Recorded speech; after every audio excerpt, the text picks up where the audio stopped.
문희정의 외신 브리핑. 감사에 들어온 주요 국제뉴스 정리해드립니다. 문희정 국제정치평론가 전화 연결돼 있습니다. 평론가님 안녕하세요. 네, 안녕하세요. 중국 정부가 직접 홍콩 국가보안법을 제정하겠다 이렇게 밝혀서 지금 굉장히 논란이 일고 있는데요. 이 소식부터 먼저 전해주시죠. 네, 이 장혜수의 전국인민대표대회 대변인이 어젯밤 열린 기자회견에서 이번 전인대에서 홍콩 특별행정구의 국가보안법률 제정에 관한 의안도 포함돼 있다고 밝혔는데요. 일명 홍콩의 국가보안법은 홍콩 정부가 여러 번 추진을 시도했다가 시민들의 대규모 반대 시위에 막혀서 제정하지 못한 상황이었는데 이 중국 중앙정부가 일국양제라는 홍콩의 자치권을 무시하고 직접 나선 겁니다. 네. 장 대변인은 홍콩 특별행정구는 중화인민공화국의 일부이기 때문에 홍콩의 국가 안보를 지키는 법률을 제정할 권한이 있다고 주장했는데요. 이 홍콩 사우스차이나 모닝포스트는 홍콩 국가보안법 도입에 관한 결의안 초안이 전인대 개막일인 오늘 오후 공식 제출돼서 이번 회기 중에 표결을 통해 통과되게 되면 두 달 뒤 전인대 상무위원회의 최종 입법 절차를 거친 후 효력이 발생한다고 보도했습니다.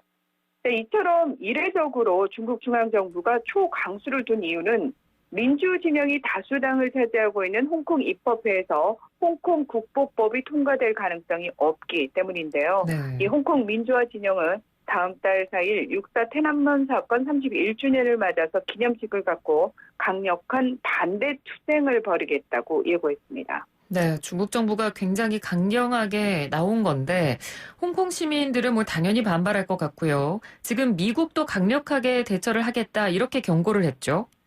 네, 그렇습니다. 도널드 트럼프 대통령을 비롯한 미국의 상원 의원들도 홍콩의 자치권을 침해하면 중국을 제재하는 법안을 당정하겠다면서 강력 반발했습니다.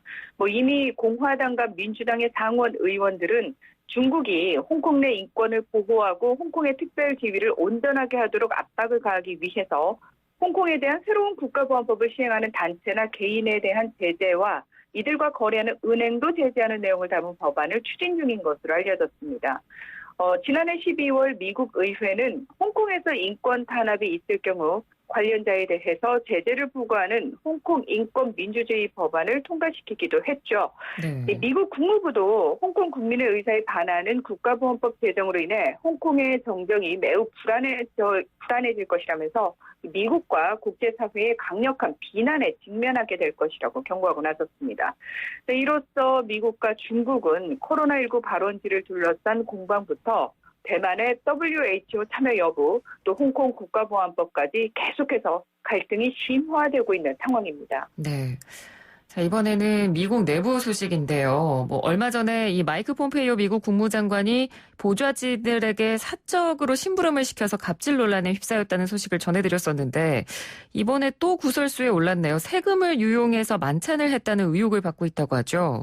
네, 그렇습니다. 현지 시각으로 20일 미국 MBC 방송은 폼페이오 장관이 지난 2018년 국무장관으로 부임한 이후 지난 3월까지 20여 차례에 걸쳐서 외교 목적의 정기적인 만찬 행사를 자신의 정치적 기반을 다지기 위한 행사로 활용하고 세금을 사적으로 유용했다는 의혹이 있다고 보도했습니다.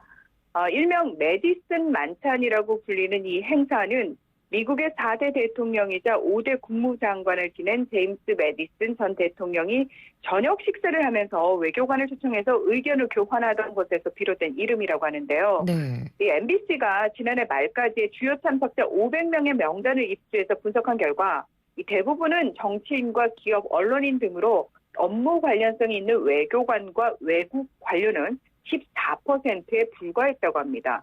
여기에 참석한 정치인들 역시 주로 공화당 의원인데다가 언론인들도 역시 친트럼프 성향의 폭스뉴스 소속이 대다수였다고 하는데요.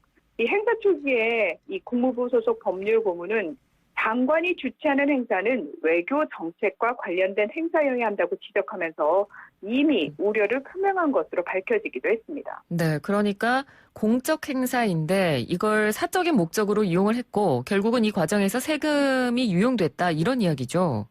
맞습니다. 이 외교정책 목표 실현을 위해서 업무 수행에 필요한 기밀 비상상황기서 사용하도록 되어 있는 국무부의 비상예산에서 이 만찬 비용이 지급이 됐다고 하는데요. 네. 문제는 또 있습니다. 이 행사를 주최하는 과정에서 공직자도 아닌 폼페이오 장관의 아내가 국무부 직원들과 직접 연락하면서 모든 과정을 주도를 하면서 관여한 것도 심각하다, 이런 얘기가 나오고 있습니다. 네. 이 상원 외교위원회 민주당 간사인 밥 메넨데스 상원 의원은 장관이 외교정책 목적이 거의 없는 국내 중심의 대규모 정치 집회를 개최하기 위해서 세금을 사용했다면 우려할 일이라고 비판을 했는데요. 이런 논란에 대해서 모건 오테이거스 국무부 대변인은 초청된 모두가 미국과 세계에서의 미국의 리더십에 이해관계가 있는 인사들이라면서 장관은 모든 정치적 스펙트럼을 가진 손님들의 얘기를 들으면서 지식을 얻는 등 크게 도움을 받았다고 해명을 했습니다. 그렇게 따지면 폼페이오 장관이 만나는 모든 사람이 이거는 미국의 세계적인 리더십과 관련이 있고 폼페이오 장관에게 도움이 됐으니까 세금을 사용해도 된다, 이런 얘기와도 일맥상통하기 때문에 사실은 굉장히 궁색한 변명이라고 할 수 있겠죠. 네, 그러니까요. 폼페이오 장관이 여러모로 계속 이렇게 구설수에 오르면서 사면 초과 상황에 직면해 있는 것 같습니다. 네네. 자, 이번에는 싱가포르로 가보겠습니다. 화상 재판이 열렸다고요? 네, 코로나19 사태로 인해서 많은 부분에서 생각지도 못한 상황들이 벌어지고 있는데요. 네. 재판도 화상으로 진행이 됐습니다. 싱가포르 대법원이요, 지난 15일 화상회의 서비스인 줌을 이용한 온라인 재판을 열었는데 여기서 말레이시아 출신 마약 밀매범에게 사형을 선고했습니다. 마약 밀매범인 프리탄 게나사는 2011년 11월 배달원 2명을 고용해서 28.5g의 헤로인을 운반하게 한 혐의로 기소가 됐는데요. 싱가포르에서 마약 밀매는 살인과 유괴, 무기 사용 등과 함께 사형이 선고될 수 있는 중범죄에 해당합니다. 게나산의 변호인 피터 페르난도는 사형 선고 당시 게나산은 교도소에 수감 중이었고 검찰과 자신은 각기 다른 곳에서 줌을 통해서 공판에 참여했다고 밝혔는데요. 싱가포르는 현재 지난달 7일부터 대부분의 사업장을 폐쇄하고 시민들에게 집에 머무를 것을 권고하고 있습니다. 이에 따라서 법정 심리도 대부분 연기가 됐지만 중요한 사건들은 이처럼 원격 화상 재판이 진행 중에 있는데요. 국제인권단체 휴먼 라이트 워치는 사형 선고를 앞둔 사람이 검찰 주장에 맞서기 위해 법정에 출석할 권리를 가지지 못한 것은 충격적이라면서 싱가포르가 왜 화상회의 앱을 사용해 가면서까지 재판 종결을 서두르는지 상당히 우려스럽다고 비판했습니다. 네. 자, 이제 마지막 소식입니다. 인도와 방글라데시에서 슈퍼 사이클론이 강타해서 막대한 피해가 발생했다는 굉장히 안타까운 소식이 있네요. 네, 지난 20일 벵골만에서 만들어진 슈퍼 사이클론 암판이 인도 서벵골주에서 방글라데시 해안을 시속 155에서 165km, 최고 시속 185km로 횡단하면서 인도에서 70여 명, 방글라데시에서 16명이 숨진 것으로 알려졌습니다. 강풍과 함께 폭우가 내리면서 주택 등 건물과 제방, 다리가 붕괴되고 정전과 단수, 또 통신 두절, 저지대 침수 등의 피해도 발생한 것으로 밝혀졌는데요. 방글라데시 주민 300여만 명과 인도 주민 50여만 명 등 벵골만 해안의 양국 지역 주민들에게 대피령이 내려지기도 했지만 피해가 상당히 큰 것으로 알려졌습니다. 네. 사이클론은 인도양과 오스트레일리아 인근에서 발생하는 열대성 저기압을 뜻하는 말로 이 폭우와 강풍을 동반하는 태풍과는 발생 지역만 다를 뿐 양상은 같습니다.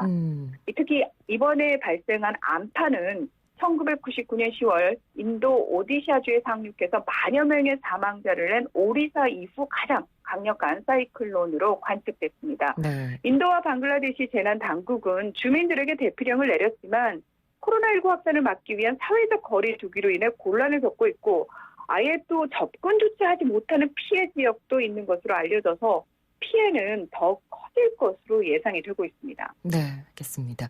오늘 소식 잘 들었습니다. 고맙습니다. 네, 고맙습니다. 네, 지금까지 문희정 국제정치평론가였습니다. 1부는 여기서 마치고요. 잠시 뒤 2부로 돌아오겠습니다.